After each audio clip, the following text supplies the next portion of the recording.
teachers. What do we mean? We mean the job of the teacher is to help the student become better. In other words, the best teachers are the ones who listen to their students. The best parents are the ones that listen to their kids. And this is exactly what the young man Haman is saying to his dad. Hey, in other words, hey Dad, will you let me teach you? The chorus will say, you know what? There's good to be said for both sides. The dad is king. Adults have to have the authority. But, you know, an absolutist position is a dangerous position to be. And if you're going to be a leader, it probably makes sense to be willing to listen. Let's put it in our notes. Haman suggests, and this is an important 2A observation for your message here, Haman suggests humility. Don't be too proud, Dad. This, by the way, is the reason why we can read this play as Creon, as not the antagonist, but the protagonist. That individual, he is so certain he is right. He is the leader of the country. He has to keep the rules. He makes a law. He's got to punish whoever violates the law. Or he'll look, as he said, I'll look weak. And you can't be weak if you're going to be a leader. And to that degree, I'm in the right. Haman says, I love you, Dad. And I know I'm young, but will you at least listen to me? And the chorus says, we can see some good on both sides. Creon, having none of it. He comes after Haman. Now we're going to get to the exchange that's way more volatile. Can you remember a time, back to what you wrote down in 3B, when you were having this conversation with the adult in your life? Might have been law enforcement, might have been a principal, might have been a parent. And the conversation started out okay. But looking back, you recognize there was this moment when you, because you knew you were right, you'd had enough. And then you went, oh, no, dude, no. I am not putting up with this anymore. I am done. Of course, as we have often said at this moment, imagine on your way out of this building if some fifth grader were to walk up to you and say, hey, I need you to know something. You're wrong about this and I'm right. Your instinct as a sophomore is to do what? Whoa. First of all, you're a fifth grader, which means you ain't right about nothing.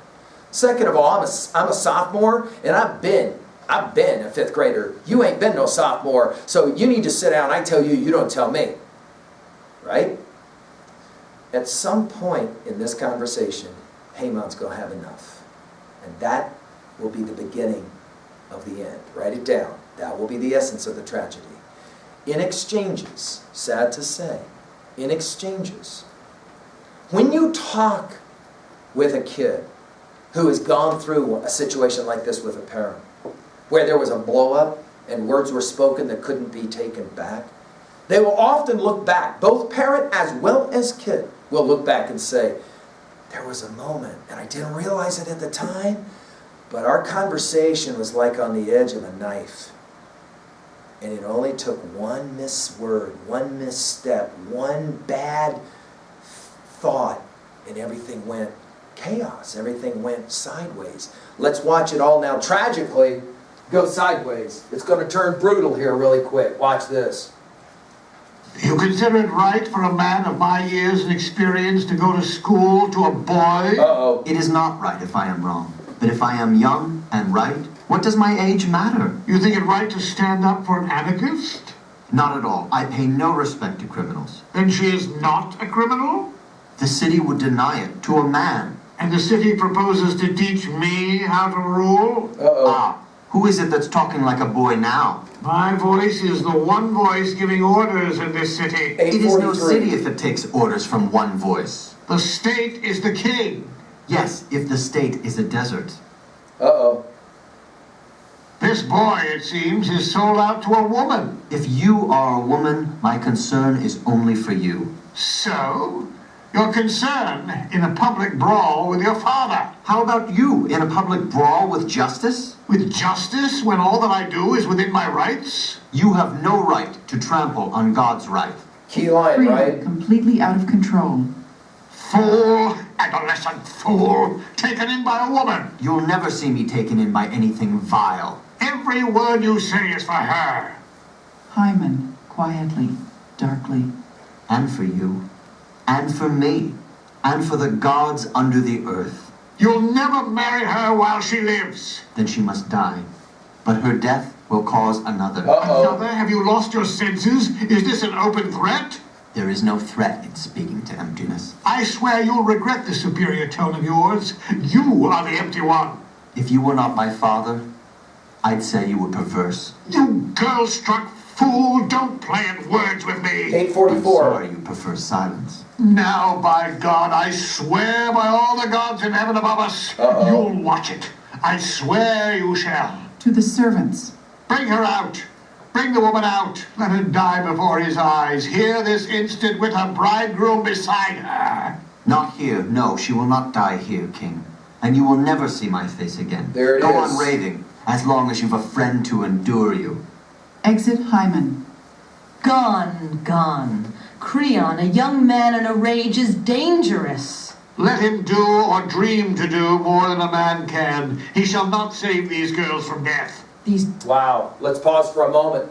Let's study or analyze now how this thing goes sideways so quickly. Notice that the way it happens is that Creon cannot abide the idea that he has, in fact, maybe been wrong.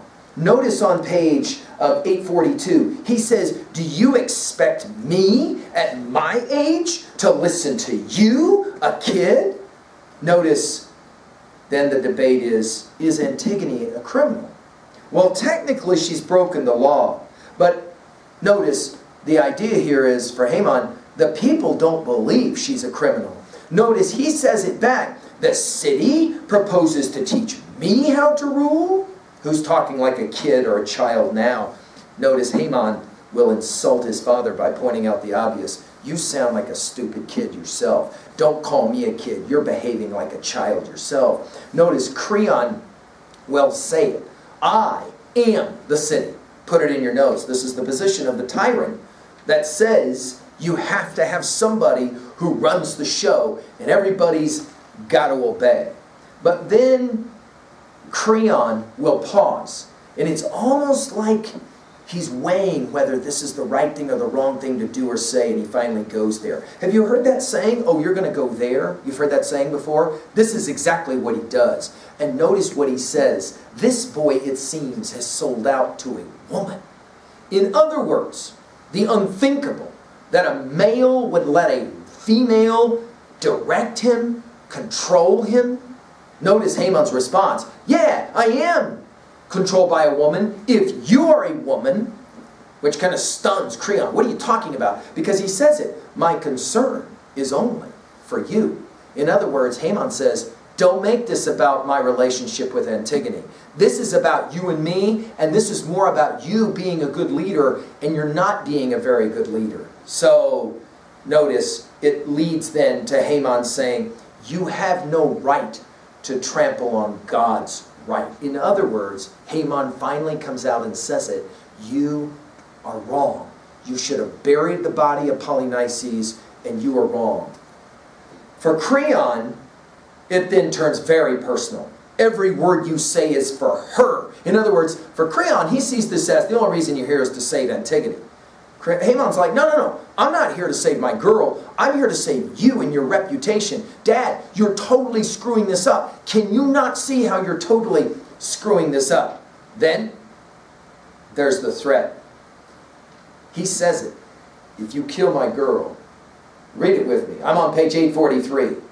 If you kill my girl, line 125, if she must die, her death will cause another. Whoa! Whoa! Haman goes there. Haman goes there. In other words, if you jack with my girl, somebody else is going to get jacked with too. Now there's two readings of this for your notes. One reading is that Haman is basically threatening his father. Notice, that's how his dad renders this. Read it. Another? Have you lost your senses? Is this an open threat? In other words, Haman hears what he says. You kill my girl, somebody else is going to die. As the son saying to the father, I'll kill you if you do this. Of course, there's a second potential reading of this, and what is it? Write it down in your notes. What's the second potential reading of this? Right? Where a son would say it out loud. If you let this happen, there's no coming back from this, Dad. There's no coming back from this. They go there. They both go there. That is to say, this thing has now erupted to a place where there is no going back, where words now have been exchanged that cannot be unexchanged. They cannot be unspoken. You can imagine in a situation like this the potential peacemaker in the middle. That's the chorus, by the way. In sometimes when it's a father going at it with a son, it might be the mother who might step in and say, please, both of you, please, please, please, calm down, let cooler heads prevail. And notice here, the chorus cannot do it. Haman and his father both, they're father and son after all, Haman and his father both are going to the wall. Is this an open threat? Haman says, there is no threat in speaking to emptiness. I swear you'll regret this superior tone of yours.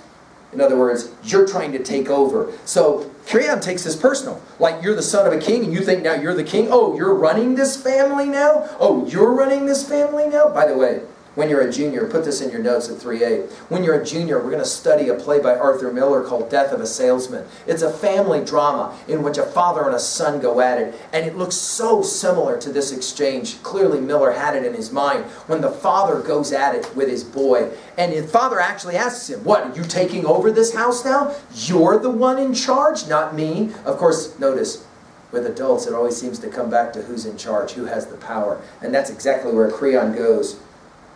Haman says at line 131, if you were not my father, I'd say you were perverse. You lost your mind. You girl-struck fool, don't play at words with me. Haman says, oh, okay, so apparently nobody gets to talk other than you. Creon says, I swear, and it's at this point he makes the vow, right? I swear by all the gods in heaven above us, you'll watch it. Whoa! What's the antecedent to the pronoun it? You'll watch what?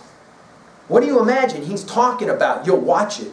And the audience is like, watch what? Watch what? And then you realize what the audience realizes. Creon is going to bring Antigone in and he's going to kill her right in front of Haman. In other words, you'll get to watch your girl die. Whoa. Haman says, no.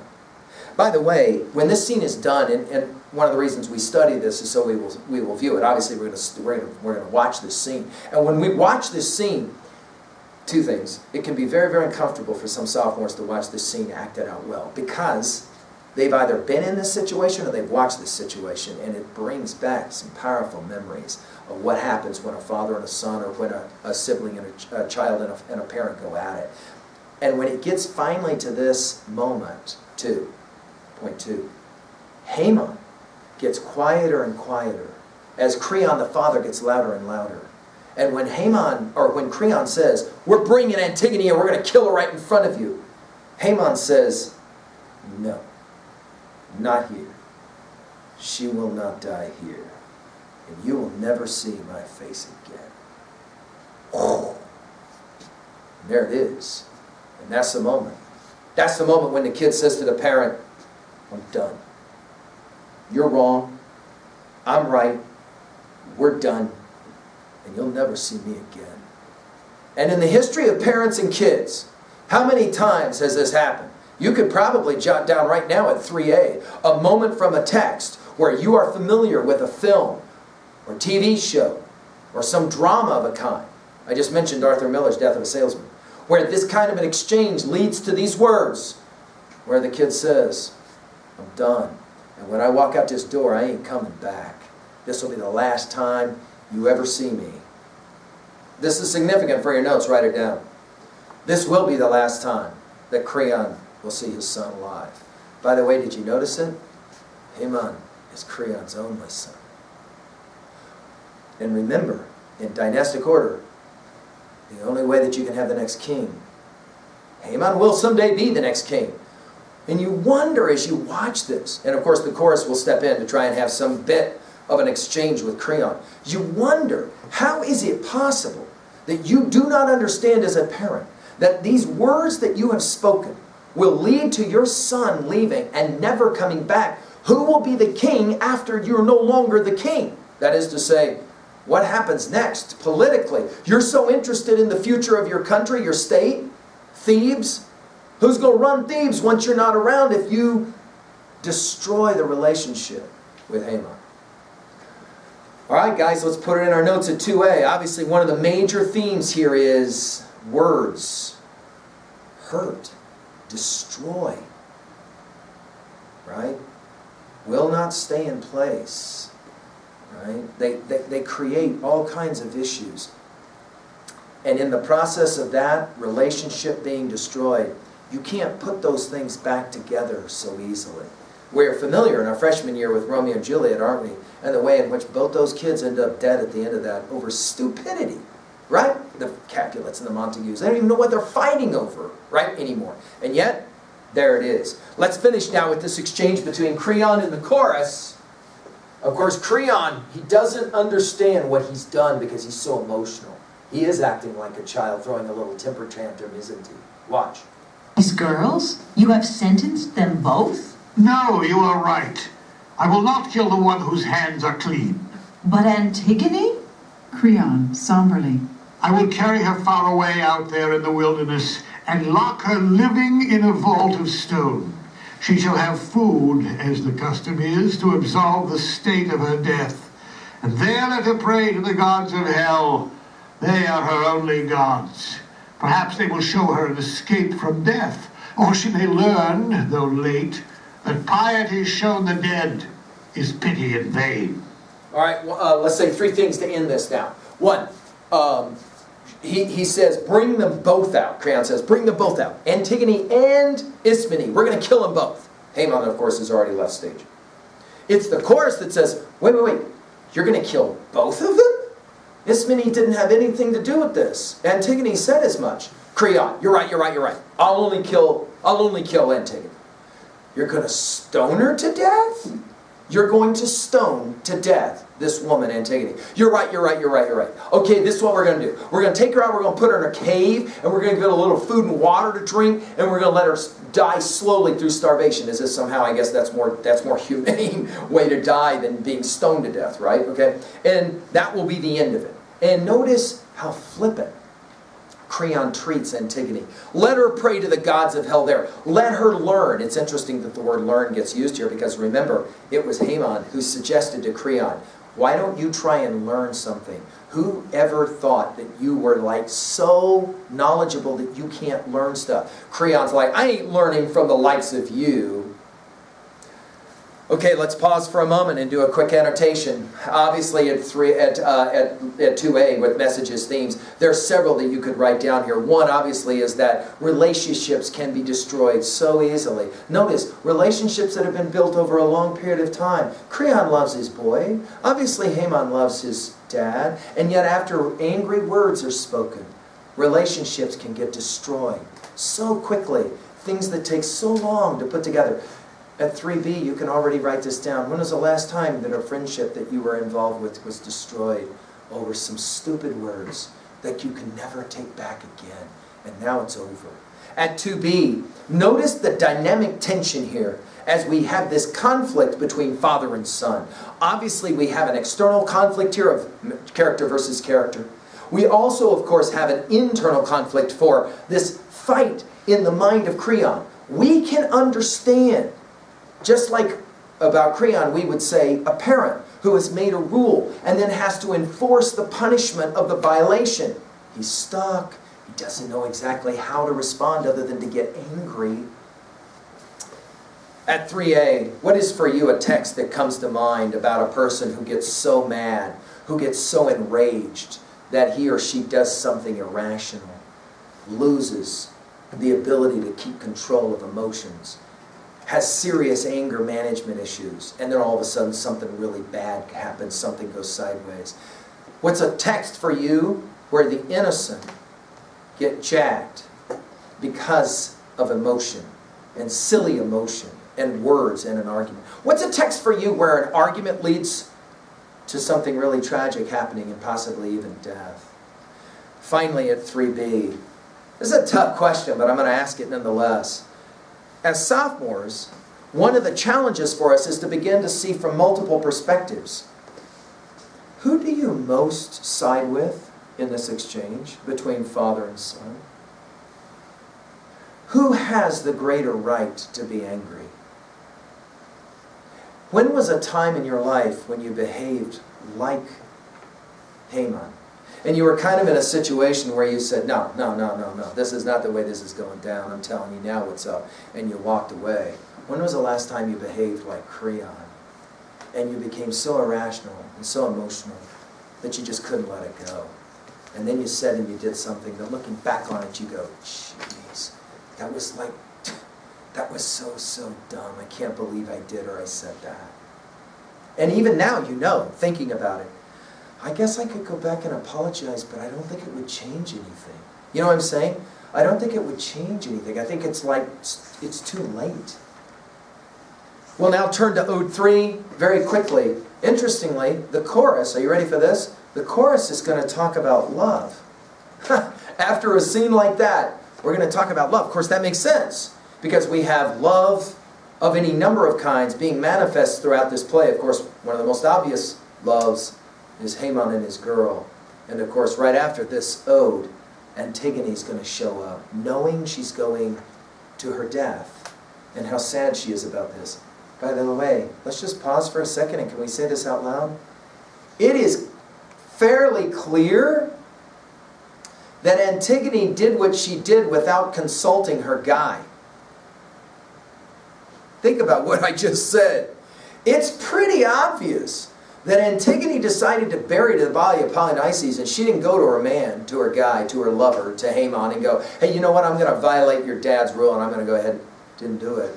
She made up her own mind. She did what she did. And now Haman has to live with that fact. It's also clear